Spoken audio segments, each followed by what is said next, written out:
tous, bienvenue à Romateria Compagnie. Donc pour ceux qui ne connaissent pas Romateria Compagnie est un centre pour l'art, le savoir et la société, dont les activités s'articulent autour de la pratique curatoriale dans un large spectre, c'est-à-dire interdisciplinaire, mais aussi de l'éducation artistique, de la production de savoir, de la recherche documentaire, des résidences artistiques, de la critique d'art et de la documentation sur la théorie artistique. Je vais laisser Philippe présenter le Grand Ciné Club auquel vous assistez ce soir, et puis on plongera un peu plus dans l'explication du programme et des raisons pour lesquelles on l'a créé en collaboration avec FAMA, qui est, je ne sais pas où ça se cache. C'est là. Oui, vas-y. Bonsoir tout le monde. Donc le Grand Ciné Club est une série de projections de films. Oui, vous m'entendez? Derrière, peut-être pas. Ok. Je vais essayer de parler très fort, aussi fort que je peux. Donc nous venons de voir les 3 films qui étaient dans la programmation ce soir. Donc les 2 films, le film de Anne-Elisabeth, le film de Aïcha Maki sont des films qu'elles ont fait dans le cadre de leur master. C'est pour finir leur formation. Et si vous avez bien remarqué, c'est à peu près dans le même format. C'est des personnes qui sont parties à partir d'expériences personnelles. Donc pour Anne-Elisabeth, c'est quelque chose qu'elle a vécu, le jour où elle a perdu sa virginité, elle n'a pas saigné. Et c'est à partir de là qu'elle est allée questionner la virginité en interrogeant un certain nombre de personnes, et principalement des hommes. J'aurais aimé savoir pourquoi il y a beaucoup plus d'hommes que de femmes dans ces questions-là. Et pour le film de Aïcha Maki, c'est à partir de l'expérience de sa... Allô? Oui. Donc le film d'Aïcha Maki, c'est à partir de l'expérience de sa cousine, et à partir de toute cette imagerie, en tout cas cette narrative qui est véhiculée au Sénégal, comme quoi la femme est préparée à savoir faire son lit. La femme il y a une forme de préparation, en tout cas une forme de modelage qui est faite pour que les femmes puissent être, pour que la femme incarne la coquetterie, incarne la séduction à un certain moment de sa vie. Et le dernier film, Djali de William Bay, est plutôt dans un format documentaire de création où il y a une forme de mise en scène de certaines situations, et après on va creuser un peu plus en profondeur de qu'est-ce que ça pourrait signifier, les buildings, comment les utiliser, dans quel contexte l'utiliser. Alors moi, en regardant encore une fois ces 3 films, en fait je vois quelque chose qui revient assez souvent, qui est quelque chose autour de la douleur, de comment ces actes qui parfois peuvent être douloureux, donc la longue séquence du massage du bébé qui ont fait gémir certaines personnes ici, mais aussi par ça, les boucles d'oreilles qui déforment un peu nos oreilles, et même autour de la coiffure, et comment ces actes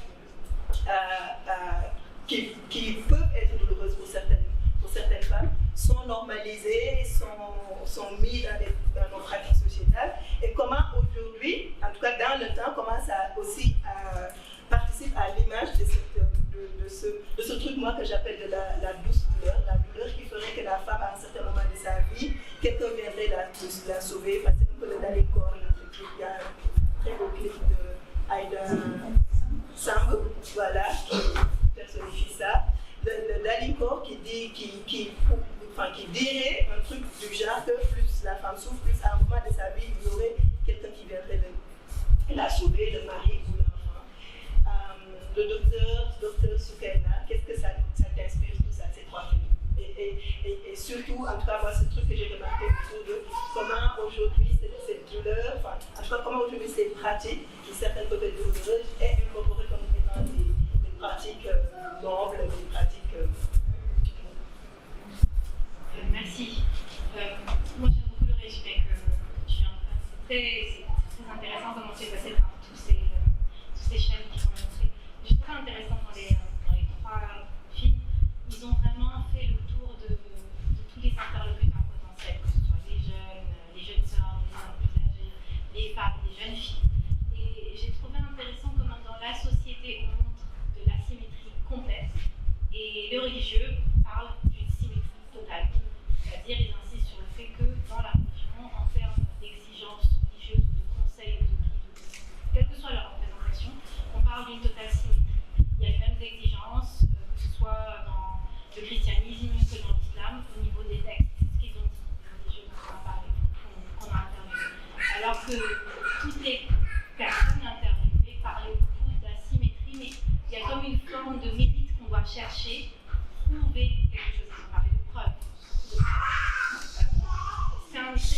aussi de voir comment les hommes, tous interrogés, sont très mal informés ou pas du tout formés, et comment on parle beaucoup du coaching de la femme qui doit se marier, la jeune femme, le coaching, les conseils qu'on lui donne, et on les a montrés, il y a eu des séquences où on a bien montré qu'est-ce qu'on explique aux jeunes femmes sur comment ça doit se passer, qu'est-ce que c'est que ces moments d'éducation sexuelle qu'ils font avant le mariage, sur comment ça doit se passer. Par contre, les hommes, on ne les informe pas du tout.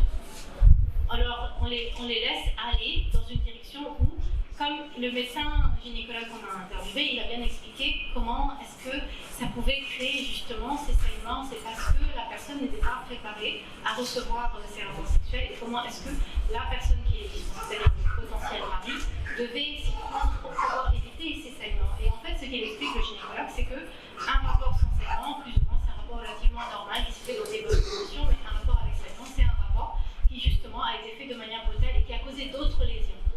C'est ce qu'il a semblé expliquer. Maintenant, dans plusieurs séquences, ils ont beaucoup parlé de toute l'industrie qui existe de l'érotisme, c'est-à-dire les différents degrés de bague, les différents degrés d'accessoires, qu'est-ce qu'il faut porter, comment, de quelle manière, quel bruit ça fait, les différentes marques, et la sélection des articles. Et je trouve intéressant à quel point il y a cette recherche de nouveauté, d'actualiser ces accessoires, de les rendre plus attrayants, plus intéressants. Mais je n'avais jamais vu aucun des trois films avant, et je trouve intéressant comment l'étudiante nigérienne explique le contraste entre la pudeur vis-à-vis de tous ces accessoires qui ont posé justement le choc de ça aussi. Et comment ici, elle-même était étonnée en allant au marché de recevoir toutes ces informations-là en même temps. Maintenant, il y a, je pense, du point de vue de l'explication profonde de pourquoi il faut cette culpabilité, pourquoi est-ce qu'il faut cette recherche de prouver la pureté, il y a, et ça existe, et ça c'est quelque chose qui existe de manière universelle, il y a cette forme de méfiance envers le féminin qui existe partout, tout le temps, de cette idée que le féminin, la femme, c'est quelque chose d'incontrôlable et qu'il faut maintenir le contrôle, s'assurer d'avoir une passoire pour écrimer qui va aller à la sexualité. Et il y a cette idée que si jamais une femme n'a pas été livrée au mariage vierge, toutes les possibilités d'accès à la sexualité sont ouvertes sans aucun contrôle. Et ils ont plus ou moins expliqué ça, cette idée qu'il y a une méfiance de la liberté sexuelle des femmes en général. C'est comme, et il y a un des hommes qui a été interviewé qui a bien expliqué de manière quelque part honnête. Il a dit une femme qui a déjà eu une expérience sexuelle, c'est un défi pour l'homme. C'est-à-dire, ça va être difficile d'être à la hauteur vis-à-vis de cette femme parce qu'elle aura vu autre chose et ça fait une forme de compétition. Et donc ça fait penser en fait, la conversation au sujet de la sexualité des femmes, c'est une conversation entre hommes en fait. Ils ont peut-être peur de se confronter au potentiel, aux capacités d'autres hommes, et donc la femme c'est une forme de repère, si elle a un autre partenaire qui peut être meilleur, donc ça veut dire que c'est moins bon que l'autre partenaire, et donc ça fait une forme de... Dans les deux cas, les deux genres parlent seuls. Les femmes entre elles parlent seules, les hommes entre eux parlent seuls. Et tous les deux côtés se mesurent les uns aux autres. Parce qu'une femme qui fait tous ces efforts et s'apprêter, de porter les bons accessoires, ils ont montré que c'est pour être meilleur que les autres femmes. Et les hommes, ils ont peur que la femme ait un autre partenaire, parce que sinon c'est un autre homme. Donc en fait, finalement, c'est une forme de chacun dans son genre se mesure à chaque. Sur le film d'Anne-Elisabeth, mais dans le forme même, c'est que l'avis, c'est que le point de vue du masculin qui est donné sur la virginité, sur l'ensemble de la virginité. Il y a une femme qui, je pense, qui intervient dessus, et ça complète un peu cette idée de conversation qu'entre hommes, en tout cas de défi qu'entre hommes. Et chez les femmes aussi sur la question des accessoires, sur la question de comment travailler sa sensualité ou ses études de séduction. Il y a cette conversation, mais elle ne fait que dans un contexte assez féminin. Et donc, moi, ça me ramène à la question de la performance aussi. C'est que, est-ce qu'il n'y a pas aussi quelque chose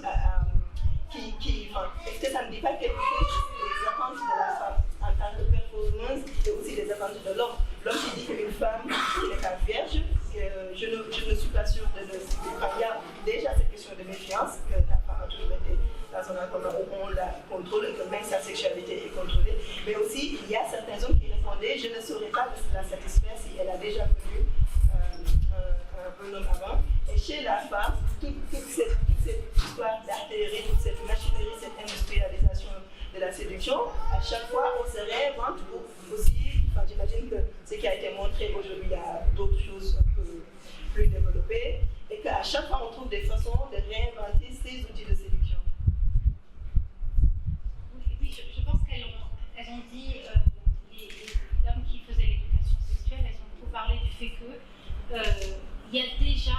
il existe déjà une suspicion générale vis-à-vis de la femme. C'est-à-dire, dans le cadre de la conversation de couple, il y a déjà l'idée que peut-être que la femme pourrait être tentée d'aller voir quelqu'un d'autre. Donc, ce qu'elle a expliqué, si j'ai bien compris, elle a dit, si jamais, par exemple, tu vas au marché ou tu vas ici ou là-bas, on dira que tu es allé ailleurs si on sait que tu as eu une autre expérience. Donc, on utilisera cet argument contre toi pour te suspecter et te rendre coupable de toute forme de choses. Donc, en fait, ne pas avoir eu de relations sexuelles avant le mariage, c'est s'extraire de cette suspicion-là. C'est beaucoup ce qu'elle a souligné. Maintenant, entretenir le désir du conjoint ou être sûr qu'il ne soit pas lassé de la sexualité avec sa femme, qu'il ait toujours de l'intérêt, qu'il soit toujours stimulé sur le plan de quelle créativité, quelle possibilité elle va avoir. Toute l'industrie est là pour soutenir cette consommation, après aussi, parce qu'elles vendent ces produits. C'est toute une industrie. Il y a toute forme de produits. Il y a des encens, elles ont fabriqué des encens, des colliers de perles, elles fabriquent toute forme d'outils qu'elles vendent. Il y a tout un système, et en fait, c'est intéressant, là on montre des films qui sont relativement anciens. Aujourd'hui, les réseaux sociaux sont remplis de ventes d'accessoires. Remplis. Sur Instagram, énormément de publicité. Sur tous les produits qu'on peut utiliser, toutes les gélules qu'on peut consommer, toutes les vitamines qui permettent d'augmenter ses formes, les crèmes qu'on peut utiliser, c'est une industrie qui marche et qui rapporte de l'argent et qui est entretenu et entretient ce système-là. Après, il y a le travail du capitalisme aussi, qui entretient toute cette idée. Moi, j'ai noté cette phrase que une des personnages la dame Aïcha qui allait acheter des perles, et la dame lui dit que le jonge, c'est ce pouvoir de pouvoir deviner, cette capacité de deviner les besoins du monsieur, et cette capacité d'être une sorte de liseuse de ce qui se passe dans la tête du monsieur. Mais en même temps, elle lui dit, il y a une autre dame qui dit que Jigéen dafa war a attaquer, du toog xaar. Qu'est-ce que ça explique tout ça? Oui, elles ont beaucoup. En fait, il y a cette forme d'ambivalence. C'est-à-dire, on souligne bien le fait qu'une femme est capable de toutes sortes de choses incontrôlables. C'est-à-dire, Jigéen dafa war a attaquer, ça veut dire qu'elle doit devancer le désir de l'homme, elle doit être agressive. Et ça, c'est un rapport de. Si jamais, c'est une menace. Si jamais vous n'êtes pas agressif, bien d'autres personnes le sont. Donc il y a cette idée que si vous êtes dans une forme de complaisance, il y a cette idée qu'il ne faut pas se laisser aller, qu'il faut continuer à entretenir la flamme du couple, l'intérêt, l'érotisme dans le couple. Et ça, elles en parlent beaucoup, les personnes qui se sont exprimées, parce qu'il y a cette idée à chaque fois qu'une femme se plaindrait, et ça c'est une question internationale. Elle est mise en évidence dans ce documentaire, mais quand une femme se plaindra de ne plus avoir l'attention qu'elle voudrait dans son couple, on lui dira beaucoup, mais est-ce que tu fais des efforts? Est-ce que toi, tu entretiens aussi cette relation? Et c'est pas forcément les mêmes sollicitations qu'on va attendre du conjoint. On va attendre que lui il soit dans l'attente de la femme qui doit manifester cette intérêt. L'homme, on va l'attendre sur le plan économique. Est-ce qu'il offre des cadeaux à sa femme? Est-ce qu'il achète ce qu'il faut dans le foyer? Mais en termes de personnes qui performent dans la communication érotique amoureuse, on n'attend pas vraiment en tout cas, ces exigences sociales ne sont pas aussi élevées. Tandis que la femme, il y a cette forme de mérite. Il faut être agréable à regarder, et et ce mérite, il s'étend au foyer, parce qu'elles ont dit elles vendent des parfums pour la maison. Il s'étend au foyer. Il faut que la maison soit bonne, il faut qu'elle soit jolie, il faut que la nourriture soit bonne. Donc elle doit être attendue sur tous les plans, performer, être là et jouer le rôle et toujours être apprêtée pour recevoir son mari en toute occasion et en toute circonstance. Donc en fait, c'est un peu le côté avoir une femme à la maison, c'est être précédée dans ses désirs à tous les moments, à tous les niveaux, et c'est cette exigence sociale qui est très lourde, parce que quelque part, quand on est en train de porter plusieurs casquettes, qu'on a des enfants, qu'on a un travail, qu'on a une activité dans le foyer et qu'on a des activités qui nous demandent une présence dans différents espaces, en vérité, c'est pas réellement possible d'entretenir le désir d'une seule personne au détriment de toutes les autres priorités qu'on a dans la vie et qui sont directes, qui sont des urgences quotidiennes et donc la charge mentale 10 fois plus élevée quand il y a une exigence et une menace. Parce que si jamais la société entretient ça, et partout, donc il y a cette idée, après une grossesse, la femme s'est laissée aller, donc il faut entretenir ça, et c'est sa faute parce qu'elle s'est laissée aller. Maintenant, j'ai trouvé intéressant, c'est vrai que la séquence du massage, moi je ne suis pas choquée par le massage parce que je l'ai vu en vrai, plusieurs fois. Donc, les cris étaient fortement, le micro était fort, mais c'est pas si impressionnant que ça pour la blague. On accentue beaucoup dans le massage, et ce qui est intéressant, c'est la différence du genre dans le massage. C'est-à-dire comment est-ce qu'on module le corps. Mais il y a un point qui est très important à noter, c'est que le massage, au-delà de l'esthétique du massage, le massage ancre l'identité de genre et l'identité culturelle dans le corps de l'enfant. Ça permet dans le massage, la dame elle parlait à nous pour la vidéo, mais normalement pendant le massage, la dame dit le nom de l'enfant. Elle parle, elle dit le nom de l'enfant, elle dit sa filiation, dans quelle famille il est, qui il est, et c'est une forme d'ancrage.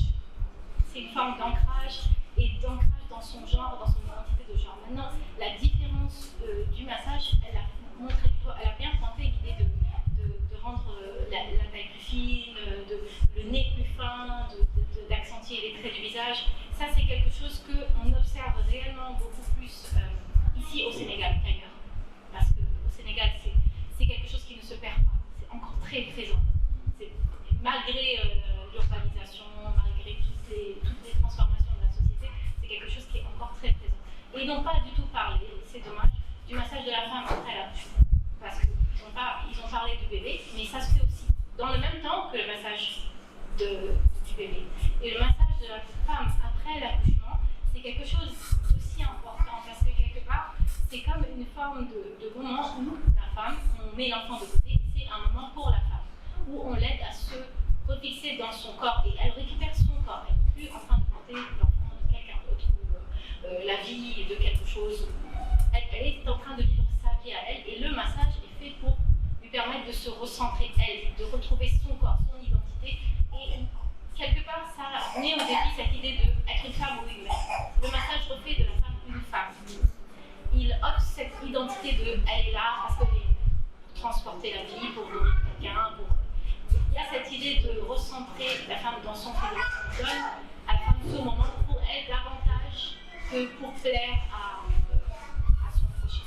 Parce que quelque part, si c'était simplement pour plaire, on dirait juste de s'attacher le ventre et on ne chercherait pas vraiment à refixer, à mettre de la tension pour soigner les muscles qui ont été blessés, pour donner de l'attachement à ce massage. Donc c'est vrai qu'ils n'ont pas abordé ça, ils ont juste montré le bébé. Mais il y a cet aspect-là qui, je pense, est une dimension assez importante. Il y a un film qu'on a failli programmer qui s'appelle le film de Céline Diallo, je pense que ça s'appelle Le collier et la perle, et qui parle de l'accouchement de sa femme et de toutes ces rituels autour de la récupération du corps de la femme et aussi ce modelage autour du bébé. Moi, je vais finir par une question et que j'adresserai peut-être au public aussi, et pour donner le micro au public. Ce que j'ai remarqué, c'est qu'il y a beaucoup de transmissions autour des rituels pour les femmes. Mais je me suis posé la question, j'imagine que ici, c'est des narratifs qui sont très focus sur la femme, et chez les ethnies Wolof, il y a une dame Lawbe aussi. Et je me suis posé la question aussi, que je pose à tout le monde, est-ce qu'il y a des rituels comme celle qu'on a vue, qui est transmis à l'homme autour de sa sexualité, du plaisir, du comportement, si quelqu'un pensait quelque chose. Sinon, si vous avez aussi d'autres questions, des remarques, des choses à aborder, qu'est-ce que ça vous a inspiré, ces 3 petits films. Bonsoir à tous. Merci Sama, j'ai reçu l'invitation par mail. Et quand j'ai vu le thème, je me suis dit que j'allais traiter ça pour bien un moment. Donc moi c'est Jay Nava. Et ce qui m'interpelle dans le premier film, c'est la question de santé en fait. Quand j'ai vu le gynécologue, ça m'a un peu rassurée quand il a parlé. Mais moi je suis dans le milieu de la santé. Et quand il y a des femmes qui sont là, qui ont peut-être des troubles ou bien qui ont été abusées, imaginez-vous qu'elles vont aller à l'hôpital pour trouver des hommes, en majorité, qui ont ce genre d'idées dans la tête. Donc une femme qui vient de subir un abus par exemple, moi personnellement, une expérience qui m'a traumatisée, c'est une femme qui venait d'être violée, qui est reçue, mais parce que c'est une femme divorcée, on dit qu'elle n'était plus vierge, donc on l'a pris très légèrement. On lui a à peine parlé, c'est pas très grave. Donc, pour moi, en fait, ça tournait dans ma tête la dimension, toutes ces croyances-là, qui sont ancrées et qui sont très, très, très rigides, et qui sont même transmises, même dans les facultés, parce qu'on va te dire, voilà, l'hymen, c'est une membrane, etc. Et que oui, lors du premier avortement, ça peut saigner, sans te dire ce que le gynécologue a dit, que c'est souvent un manque de préparation, le fait que la femme n'est pas préparée justement à recevoir. Donc moi, ça m'a interpellée sur ce plan-là. Et je me suis demandé où étaient les femmes aussi. Et celle qui est venue, qui a parlé, c'est la majorité de ce que les femmes sénégalaises pensent, qui se disent que oui, c'est elles-mêmes qui vont, la cérémonie du lavage, le fait de prendre le shine et tout, c'est elles-mêmes qui vont dire il faut qu'on fasse ça parce que c'est pour mon honneur. Et le deuxième film, j'ai levé 3 sourcils à chaque fois qu'elle disait non, ici au Sénégal, on parle aux femmes, il y a une éducation. Je pense qu'il y a plutôt une érotisation qui est très précoce. Et donc on va dire à une femme, oui, il faut que tu marches d'une certaine manière, il faut que tu aies certaines formes, il faut que tu apprennes à parler doucement, marcher doucement. Un jour tu seras marié, mais la réalité du mariage, la réalité de bon, voilà comment tu dois découvrir ton corps, voilà telle partie s'appelle comme ça. On va commencer à en parler quand tu seras déjà marié et pas forcément entre toi et tes soeurs, peut-être que ce sera avec tes amis, peut-être que ce sera. Donc il y a un vide en fait au niveau éducation sexuelle. Tu commences à être pubère, tu vois tes règles. C'est pas, tu n'as jamais eu de conversation autour des règles avec une femme de ta famille ou quelqu'un. Et ce sera un étranger, même peut-être à l'école, tu auras des notions, mais rien de très clair. Il y a un vide. Donc peut-être c'est d'autres personnes qui vont venir implanter des idées dans ta tête avec toutes les injonctions de la société qui te dit soit comme ça mais pas trop comme ça, soit comme ça mais pas trop comme ça. Et donc ça m'a un peu ramené en arrière, vu qu'on dit il y a l'éducation sexuelle, les femmes c'est beaucoup, certes il y a des pays où bon, des cultures où c'est carrément un vide total, on ne te parle pas de comment être, mais il y a aussi cette pression-là que tu es une femme sénégalaise, il faut que tu aies ça. Ne regardez pas mes mains, mais il faut que tu aies tout le temps les aînés sur tes mains, il faut que tu aies des bijoux, il faut que tu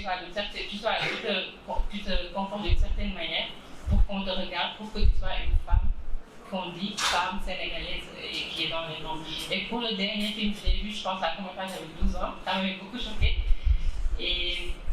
Mais c'est un truc très très culturel qui est ancré, le truc des perles et tout. Et je pense. Voilà. Le truc que je voulais dire en dernier, c'est cette culture-là du viol aussi qui tourne autour du fait d'avoir l'hymen. Donc il y a plein de personnes qui pensent que si une femme elle est vierge, si elle ne veut pas avoir un rapport sexuel, elle ne pourra pas l'avoir. Donc que c'est physiologique dans leur tête. J'ai déjà regardé un documentaire, je pense que j'avais aussi 15 ans, et c'est un choc qui est resté dans ma tête, comme tous les films là que j'ai vus qui disent, parce qu'elle est vierge, si on essaie de la forcer, il y a une barrière qui est naturelle qui est là. Donc si toi tu viens, tu dis que tu as été violée, c'est quelque part que tu l'as vu, etc. Donc c'est juste des aspects que je voulais ramener, et merci pour l'invitation.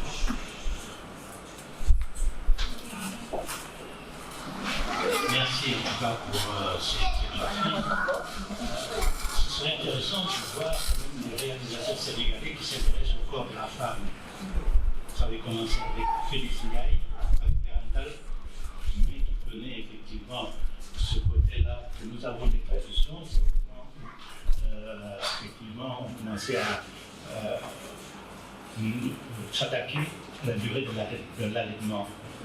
Et qu'effectivement, il avait fait dans les années 70, je crois, son film Parental. Pour montrer, effectivement, il y avait aussi des séances de massage, qui n'est pas seulement que sénégalais, en Inde aussi, on pratique les mêmes massages pour raffermir le corps, pour solidifier les os. Donc, c'est comment mouler le corps, aussi bien le corps masculin que le corps féminin. Ensuite, il y a William, on a vu son film. Il y a Sorawad aussi, qui a fait sur les Paris-Tagali, mais aussi sur l'éducation sexuelle. C'est vous l'avez cité. Ce qui est étonnant, peut-être vous avez posé la question, est-ce que les hommes ont les mêmes informations quant à l'éducation sexuelle? Je crois que les hommes sont plus dans la performance que dans l'éducation sexuelle. Donc, quand on les jeune, quand on en parle, bon, j'ai assuré, etc., mais il faut positionner la question sur ce que l'autre ressent. Mais c'est toujours une question de performance. Donc je dis que ce serait intéressant de voir pourquoi effectivement ces hommes, ces réalisateurs sénégalais s'intéressent tant au corps de la femme, je vais en faire un film, donc je vais étudier du point de vue de l'allaitement, du point de vue de la santé, du point de vue de l'érotisme, de l'éducation sexuelle, et ça je crois qu'il y a en tout cas toute une part de notre cinématographie qui mérite d'être creusée et s'interroger aussi là-dessus. Je vais embrayer sur la réflexion. En fait, il y a une question, je ne sais pas si Fana a pu avoir des informations autour de la réalisation du film de William Simondé, savoir comment il a été accueilli, comment lui-même a été reçu par les femmes qu'il a filmées dans cette position-là. C'est ma question.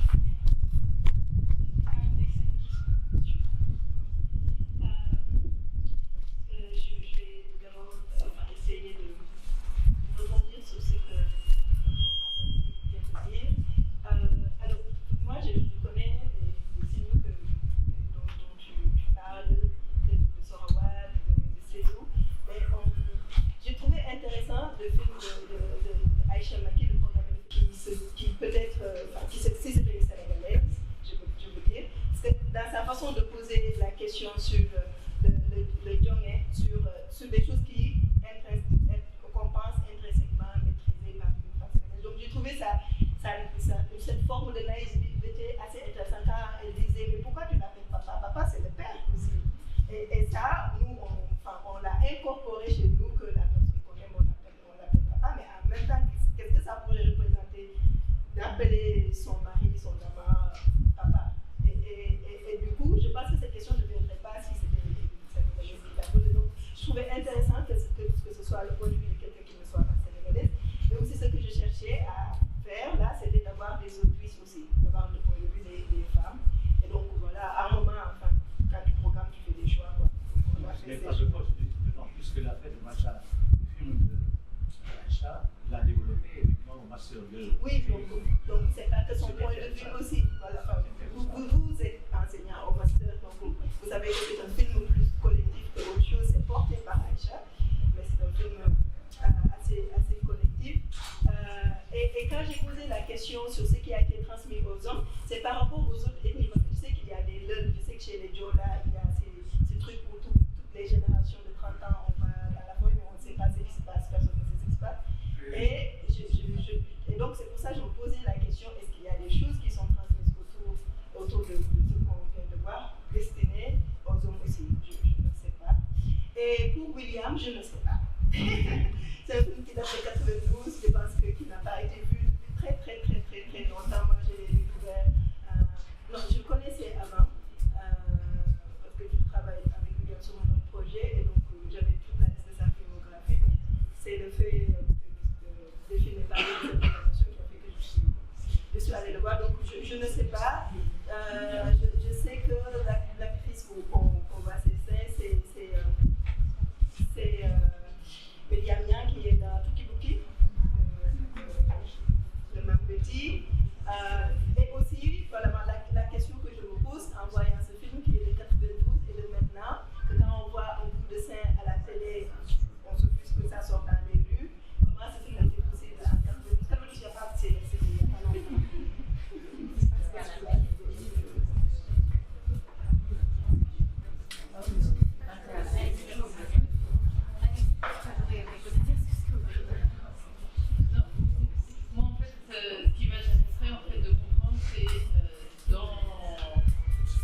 émotionnel, de revivre en fait le passage au moment de l'accouchement, c'est énergétique en fait et ça fait avec les émotions, etc. Donc c'est loin d'objectifier en fait l'enfant et de lui inculquer un genre et de le faire un objet du désir en fait. Et moi c'est ça qui me frappe en fait dans les discours accompagnant certaines pratiques qu'on en trouve dans d'autres espaces culturels. Il y a une objectification qui est effrayante en fait à mes yeux. Et voilà, je vais poser cette question-là. Oui, effectivement, c'est vrai que les dimensions du massage, comme vous l'avez souligné, sont différentes en fonction de là où on se trouve. Dans le massage des filles, comme dans celui des garçons, l'objectification telle que vous décrivez est exactement identique. Le corps des garçons, on leur élargit les épaules, on leur affine la taille, on s'assure qu'ils soient musclés, on s'assure qu'ils aient un dos droit. Tous ces attributs qu'on trouve esthétiquement appréciables chez un homme. Donc, au-delà, en fait, je pense que au-delà de l'identité sexuelle, il y a la forte impression, en tout cas la forte idée que la sociabilisation de genre est ultime, c'est-à-dire s'insérer dans un contexte de couple, c'est une priorité.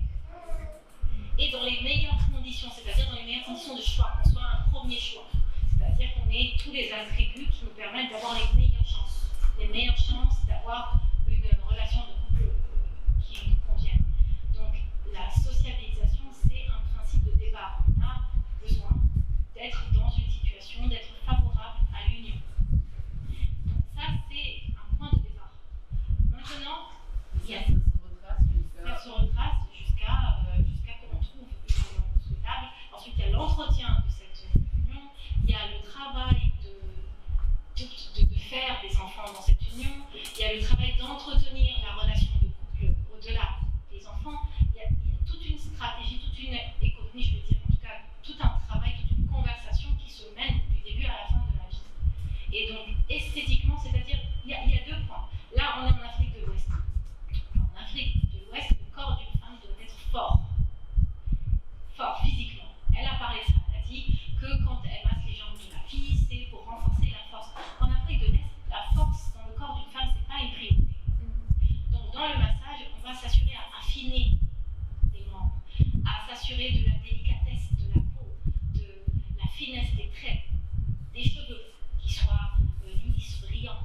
C'est de ce côté qu'on va se focaliser. Mais en Afrique de l'Ouest, le corps d'une femme doit être fort parce que physiquement, ça demande un travail important d'être une femme.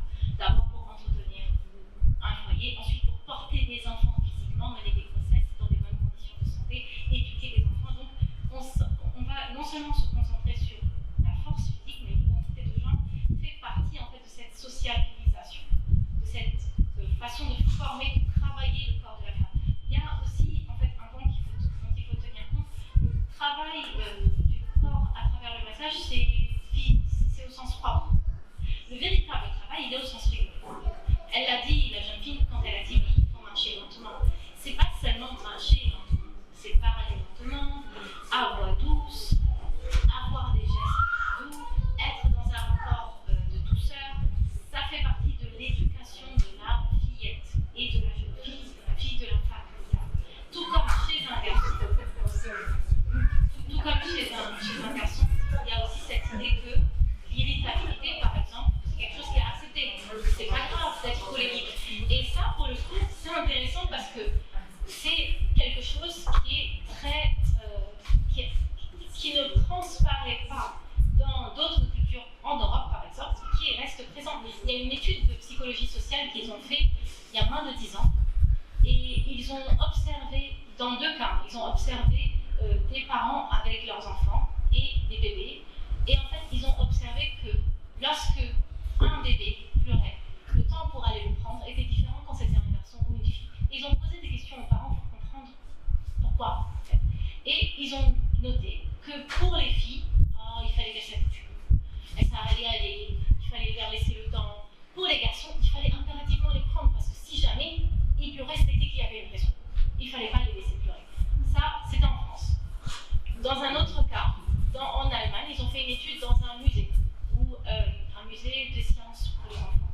Et donc, ils ont parlé du savoir des enfants en fonction de leur genre. Qu'est-ce que les enfants, on attend d'eux en termes de savoir, de connaissances. Et ils ont trouvé qu'ils observaient des couples avec leurs enfants, et ils ont trouvé que quand les enfants garçons posaient des questions sur tout ce qui portait sur la science, on leur donnait des réponses très importantes, très longues, très documentées, pour encourager leur curiosité. Mais quand les filles posaient des questions, elles leur répondaient toujours de manière très simplifiée. Tu vois, c'est comme ça, tu vas comprendre, voilà, c'est comment ça marche. Et donc, ils ont suivi des familles dans des musées pour essayer de comprendre quelle communication on offre. Par contre, en contraste, dans tout ce qui porte sur la dimension interne, familiale, on donne beaucoup plus d'informations aux filles, parce que c'est leur vocation quelque part de connaître un peu comment ça fonctionne. Tandis que pour les garçons, on va avoir moins tendance à les documenter sur ça, parce qu'on va juger qu'ils n'ont pas tellement besoin de savoir. Donc en fait, cette asymétrie-là, qui existe au niveau planétaire, elle est très bien représentée ici dans les garçons. On leur a dit juste, au bout du couloir, il y a le mariage, et dans ce mariage-là, vous allez rencontrer une fille. Si elle saigne, c'est qu'elle était vierge. Voilà l'information qu'ils ont, donc ils vont dans cette direction-là.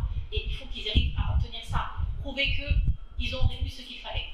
Tandis que la fille, on attend le jour du mariage ou la veille pour lui expliquer qu'en fait, il fallait être vierge. Donc il y a beaucoup de filles qui se disent, oh, c'est un peu tard. Cette conversation est intéressante, parce que cette éducation sexuelle, comme vous l'avez dit, elle aurait dû précéder tout ça, mais elle n'est pas dite de manière concrète. C'est vraiment, il faut être douce, il faut rester à l'écart des garçons. Comme la fille du Niger, ce qu'elle a dit, c'est qu'il ne faut surtout pas s'approcher des hommes.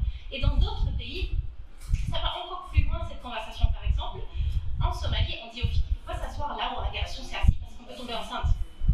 Il faut éviter toutes les interactions possibles, même à travers un objet. C'est-à-dire, si on s'assoit là où un garçon s'est assis, ça montre une forme de contact. Donc il ne faut pas s'approcher de ça. Donc l'information qu'on donne et les informations telles qu'on les utilise, je pense que c'est vraiment un sujet qui est dense et varié et qu'on peut aborder de multiples manières. Je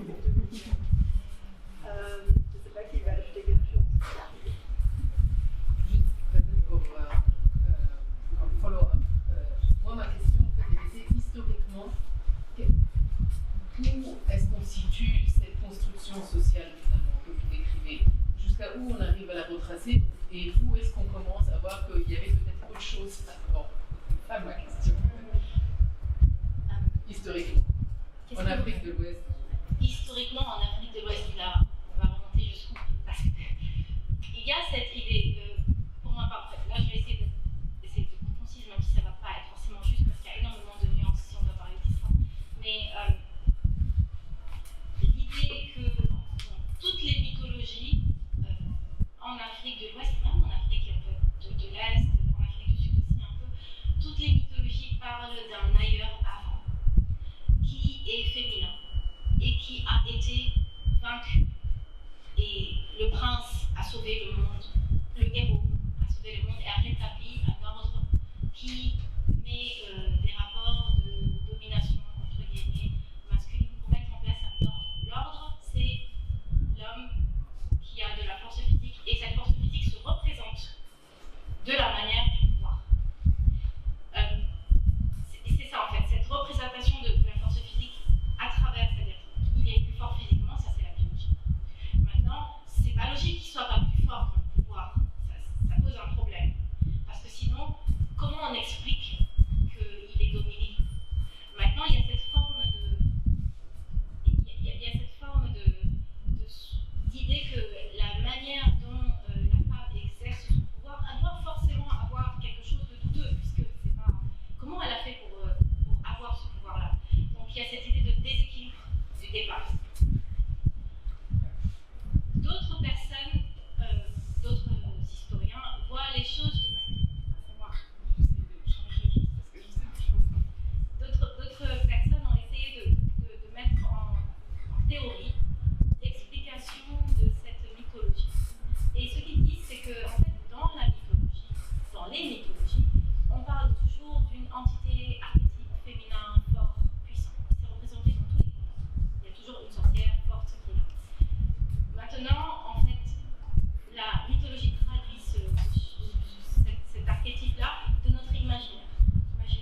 inconscient généralisé. Donc maintenant, on a fabriqué, l'humanité, les sociétés ont fabriqué des personnages qui correspondent à leur désir. La princesse qui est calme, qui n'a pas de personnalité, qui est là et qui attend d'être aimée par un prince. La preuve, elle n'a aucune action de sa propre initiative, soit elle est influencée, soit elle est empêchée d'aller vers le prince par la sorcière ou la méchante. Et ce personnage-là, c'est le personnage d'Oxy qu'on doit être. Il y a le personnage agressif du féminin, et ça, c'est l'imaginaire féminin fort. Et ça, il faut l'éviter, ou alors il faut le battre. Et maintenant, il y a un personnage que la société a inventé. C'est la mère bienveillante, celle qui supporte, qui vit la douleur, la difficulté. Et ça, c'est une image socialement promue dans les contes de fées. La femme qui supporte, qui vit difficilement, et qui attend l'accomplissement du héros pour la sauver. Et ça, c'est le personnage que l'éducation fabrique. Toutes les éducations fabriquent ce personnage-là. Il faut supporter quand on fait attendre une fille, on lui apprend la patience, parce qu'il faut être patient et enduré. Et toute l'histoire, toutes les histoires, finalement, rapportent cette idée que c'est le bon comportement à avoir, parce que la justice va se faire toute seule à travers l'œuvre de Dieu ou du prince charmant qui viendra sauver la jeune femme. Donc, historiquement, est-ce qu'on peut dater historiquement un inconscient collectif? Je ne suis pas sûre. Maintenant, est-ce que, par contre, cette construction, elle n'est pas quotidienne dans tous les moments, à chaque jour, à chaque fois, à travers toutes les actions que chacun met en place? Est-ce que ce n'est pas une construction qui se renouvelle à travers une forme de répétition? C'est-à-dire, on apprend, les femmes s'apprennent entre elles à cultiver ce modèle pour maintenir cette forme de contrôle, finalement. Parce qu'il y a cette idée que tout le monde a, et que la femme elle-même a, vis-à-vis d'elle-même, qu'au fond d'elle, elle est incontrôlable, et qu'il faut qu'elle trouve une manière de se canaliser. Et cette histoire, ce discours, ce narratif, il apparaît dans tout. Le mot hystérique, par exemple, il représente uniquement le féminin. On parle pas d'homme hystérique. Pourtant, si on doit regarder dans tout ce qui est névrose de conversion, dans les critères de diagnostic, il y a une possibilité qu'un homme ait une névrose de conversion, mais hystérique, c'est purement féminin. Hystérique, ça vient du mot utérus. Il n'y en a pas chez nous. Donc c'est un mot qui désigne uniquement une pathologie qui peut seulement toucher les femmes. Il y a cette forme de diabolisation incontrôlable du féminin que les femmes, elles, à travers tous les schémas, ont appris à promouvoir et à répéter. Donc, est-ce qu'on peut parler d'histoire dans le passé ou est-ce qu'on parle d'actualisation tous les jours d'une idée, d'un mythe que nous-mêmes on apporte à notre quotidien et qu'on reporte dans l'éducation, dans la transmission des choses? Quand on dit qu'une femme, elle peut se mettre en colère, tout le monde peut se mettre en colère. Est-ce que c'est quelque chose qui devient une perte de contrôle totale parce que c'est une femme et parce qu'elle se met en colère? Est-ce que quand on dit oui, les femmes, elles ont moins de capacité d'être raisonnables alors qu'elles ont d'être plus placides? Pourtant, on a beaucoup plus de bagarres d'hommes que de bagarres de femmes. Donc, est-ce que ça témoigne d'une statistique réelle? Je ne sais pas. Mais il y a cette publicité des femmes en tant qu'être incontrôlable que les femmes elles-mêmes prononcent. Je ne sais pas si vous avez répondu. Il y a d'autres interventions, d'autres personnes qui veulent partager qu'est-ce que le film les a inspirés.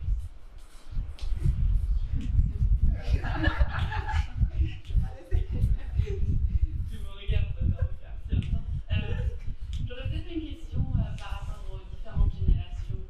Est-ce que vous voyez peut-être une différence entre les générations actuelles avec les générations d'avant? Parce que là, on parle beaucoup de transmission. On voyait dans les films aussi beaucoup que donc, les femmes elles étaient en train d'écouter leur mère, etc. Mais est-ce qu'il y a aussi un petit moment des fois de rejet, de résistance? Je veux dire, les films en eux-mêmes sont encore un questionnement aussi de cette transmission. Mais est-ce que là, en ce moment, peut-être en psychologie, est-ce que vous voyez qu'il y a des petits changements? Pour ma part, il y a des aspects, je peux parler que pour ce que je connais. Là où moi j'observe un changement ou une évolution, c'est réellement par rapport aux attentes des femmes dans le couple. Aux attentes des femmes en termes d'affection, de partage d'émotions. C'est-à-dire, dans le discours féminin, la femme est plus exigeante aujourd'hui dans les générations actuelles en termes d'écoute, d'attente, de partage. courage et surtout d'évolution. D'évolution en tant que personne, c'est-à-dire attendre de l'autre qu'il aide à son évolution en tant que personne, à son évolution personnelle, professionnelle, à son épanouissement. Donc à ce niveau-là, on voit des situations actuellement de conflits qui sont liés à un manque d'épanouissement, ce qui n'existait pas forcément dans le passé, qui ne pouvait pas être justifié. Et aujourd'hui, la situation économique des femmes est différente. Les femmes travaillent davantage, les femmes sont autonomes financièrement davantage qu'avant, ce qui fait une énorme différence en termes d'attente, c'est-à-dire elles n'attendent plus le simple soutien économique. Ça, elles peuvent se le payer. Donc, ça leur permet d'attendre autre chose du conjoint et ça change complètement la dynamique parce que celui qui était supposé ne donner que ça, maintenant, il faut qu'il donne plus. Or, lui, il n'est pas forcément dans la préparation, c'était peut-être pas prévu de devoir donner cela. Et donc, ça change maintenant dans l'éducation des jeunes hommes et femmes qui attendent ça, apprennent à leurs enfants à donner cela. Donc, dans les générations futures, il y a une forme d'attente mutuelle qui se crée, plutôt que simplement l'attente de la part d'un d'avoir de l'attention complète et exclusive de sa femme. On voit aujourd'hui beaucoup de situations de séparation suite au fait que la femme ne comprend pas pourquoi l'homme a cette attente vis-à-vis d'elle. Elle juge qu'elle a plein de choses à faire, elle ne voit pas pourquoi elle devrait donner ce qu'il donne, ce qu'il demande en tout cas, simplement sans recevoir en retour ce qu'elle attend. Et ça, c'est un questionnement qui existe maintenant, qui n'existait pas avant. Je pense que de ce côté-là, c'est l'évolution que moi j'ai vue. Moi, en préparant cette sélection de films, j'ai voulu aussi trouver d'autres espaces où les activités sont partagées entre femmes. Donc j'ai cherché un film autour de... Je sais que les tontines, les moments où les femmes se retrouvent entre elles pour parler de finances, ne sont pas que des espaces où on parle d'argent, mais aussi c'est des espaces de soutien, de sororité, où les femmes peuvent parler de ce qui se passe dans leur foyer, peuvent se donner des conseils, peuvent se soutenir l'une de l'autre. Et aussi, les tanoués sont des espaces aussi où les femmes viennent aussi parler de un peu comme ce qui se passe dans leur nuit, enfin, comment est-ce que leurs hommes les traitent, et c'est assez épique parfois ou pas. Et j'ai cherché ce type de film aussi, et, enfin, parce que dans ces films-ci, les trois qu'on a choisis finalement, ces espaces-là ne sont pas abordés. En tout cas, ces espaces où l'intimité est partagée, où l'intimité est montée ne sont pas abordés. Et il y avait le film de Mosdé Bakam,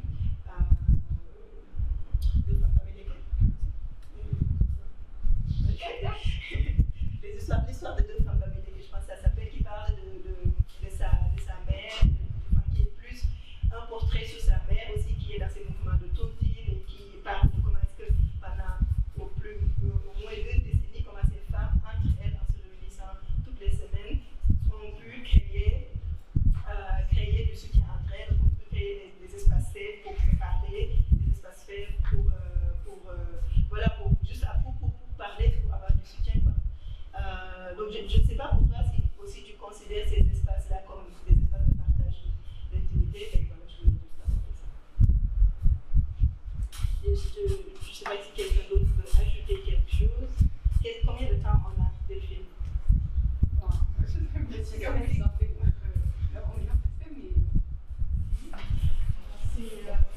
un constat. Je suis bien contente d'entendre ce changement que les femmes essayent de déjà mettre en place au niveau de leurs enfants, d'apprendre aux petits garçons à donner de l'affection, à comprendre le don de soi autrement. Mais aujourd'hui, je pense que les hommes devraient être là pour entendre ce qui se partage entre les femmes. Parce que tant que les femmes se retrouvent entre elles et qu'elles en discutent, qu'elles dénoncent même certains comportements, parce qu'il y a des paradigmes qui sont là, qui se répètent, alors que sur d'autres plans, la configuration familiale elle-même a changé. Est-ce qu'il faut maintenir, parce qu'il y a une certaine ambivalence qui est là, je veux dire une dualité, parce que la femme aujourd'hui est confrontée au défi de devoir réussir, de devoir montrer son intelligence, de devoir même occuper, on l'a vu avec la parité, les mêmes fonctions, la même place que l'homme. Et en contrepartie, cette attente qui est quand même là. C'est cette attente qu'elle a de ce mari qui ne doit plus seulement pourvoir aux charges domestiques, mais qui doit donner de l'affection, qui doit assister, qui doit partager ses idées, cet homme qui n'est pas préparé, qui ne peut pas donner ce qu'on lui demande. Et aujourd'hui, nous assistons à une déstructuration des couples, beaucoup de séparations, beaucoup de souffrances, juste par cette incompréhension. Et je pense que les femmes aujourd'hui, bien qu'elles sont très dans la transmission, mais les hommes doivent être dans ces cercles de partage et entendre le besoin de ces femmes-là. Parce que quand c'est demandé dans le privé, c'est juste une exigence ou un caprice de la femme. Mais si elles entendent que l'évolution aujourd'hui veut que ces femmes-là qui passent leur journée au travail, qui viennent amener le matériel, tout ce qu'il faut à la maison, et parfois même qui créent des cadres d'épanouissement en interne, ont besoin que ces cadres soient utilisés pour leur propre épanouissement aussi. Et aussi voir par rapport à ces films quand même qui retracent des pratiques assez, je ne vais pas dire traditionnelles, qui sont encore là, parce que la sensualité, l'épanouissement, la co-construction, même dans le couple, c'est une réalité. Mais comment l'actualiser pour que cette femme qui travaille et descend le soir à 18h, arrive chez elle, puisse créer, avoir cet espace où elle peut déjà se poser, mais aussi trouver ce qu'elle cherche avec l'homme. Je pense qu'on devrait peut-être actualiser les films que nous projetons et les vulgariser pour que tout le monde, et les mamans qui préparent leurs enfants, et les hommes qui tombent sur ces films, puissent comprendre le phénomène autrement que par des injonctions de leurs épouses qu'ils balaient d'un revers de main parce que les parents leur ont dit. Alors, c'est drôle parce que dès que le mariage est prononcé, la relation de couple change. L'homme qui était le conquérant, qui va chercher l'épouse, qui cherche à faire adhérer, je vais dire, au projet commun, devient le kélifeu qui doit exiger et qui attend à ce qu'on puisse le satisfaire dans sa demande. Cette femme qui était adulée, qui était, se retrouve à être la servante des désirs de son homme. Alors, il y a cette ambivalence dans la transmission qui aujourd'hui pose problème et c'est vraiment un phénomène de société parce qu'on voit les divorces commencer à quel rythme ça se passe.